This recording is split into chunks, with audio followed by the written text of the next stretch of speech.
Kita berdoa. Segala puji syukur kami panjatkan kepadamu ya Tuhan, atas berkat-Mu pada hari ini. Kami dapat beristirahat dengan tenang dan bangun dengan keadaan penuh sukacita.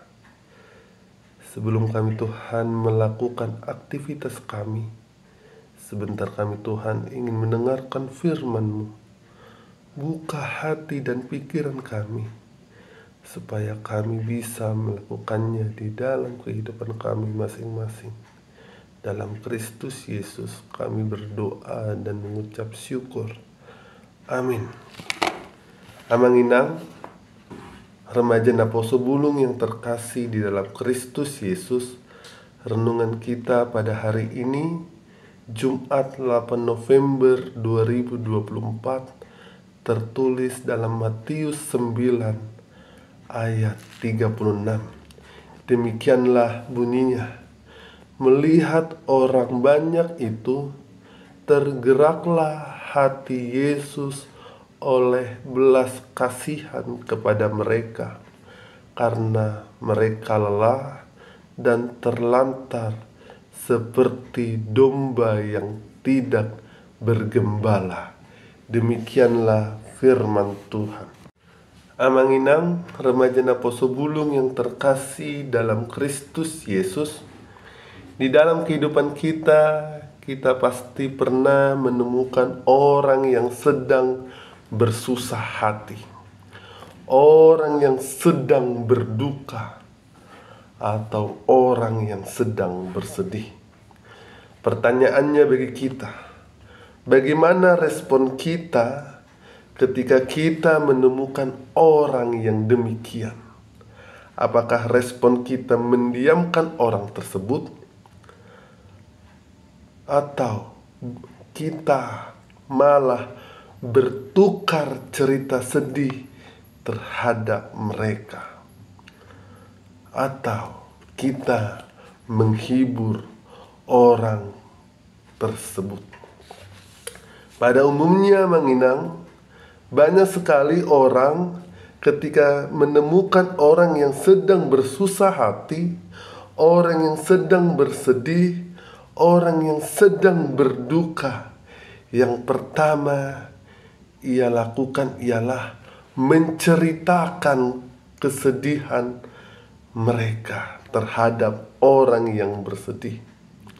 Sehingga banyak sekali di antara mereka yang mengatakan terhadap orang yang bersedih, baru seperti itu saja sudah mengeluh.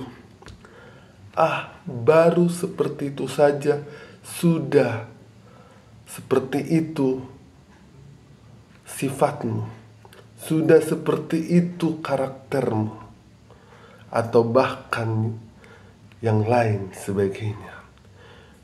Sehingga di dalam keadaan tersebut tidak ditemukan rasa ketenangan, tidak ditemukan rasa kebahagiaan, tidak ditemukan rasa kerinduan untuk selalu berpengharapan terhadap Tuhan. Melainkan ketika kita melakukan hal demikian, yang mereka dapatkan ialah semakin berduka, semakin terpuruk, dan tidak terjadi berpengharapan kepada Tuhan. Nah, Amang Inang, jika kita perhatikan dalam Matius 9 ayat 36 ini menjelaskan bagaimana Yesus melihat orang yang sedang terlantar. Yesus melihat orang yang sedang terluka, orang yang sedang bersedih dan lain sebagainya. Ketika Yesus melihat orang tersebut, tergeraklah hati Yesus, sehingga Yesus melakukan pengajaran yang bersifat penguatan, sehingga mereka dapat berpengharapan kepada Tuhan.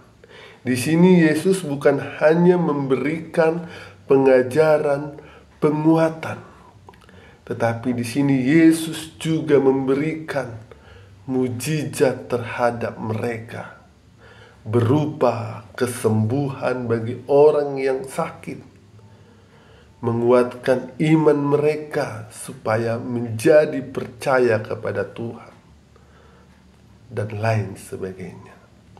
Amanginang, sebagai pengikut Kristus, yang kita dapat ambil dari nats ini ialah bagaimana kita sebagai pengikut Kristus mencontoh karakter Yesus yang selalu tergerak hatinya terhadap orang-orang yang lemah.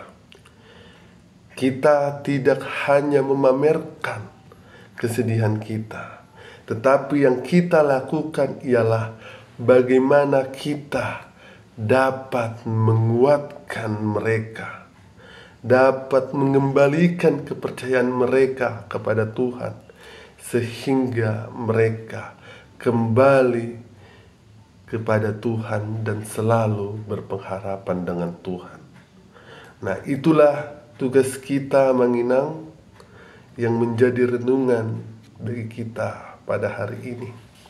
Kiranya Tuhan memampukan kita sebagai alatnya untuk menguatkan orang-orang yang lemah, untuk melakukan mujizat terhadap orang-orang yang sakit berupa tenaga kita, sehingga ketika kita melakukan hal yang demikian, kita dapat disebut anak-anak Tuhan atau pengikut-pengikut Kristus yang sejati. Kiranya Tuhan memampukan kita sebagai alat tangan Tuhan yang selalu memancarkan kasih terhadap sesama kita. Amin. Kita berdoa. Kasih karunia dari Tuhan Yesus Kristus serta kasih setia Allah Bapa dan persekutuan Roh Kudus memberkati dan menyertai kamu sekalian hari ini, esok, dan sampai selama-lamanya. Amin.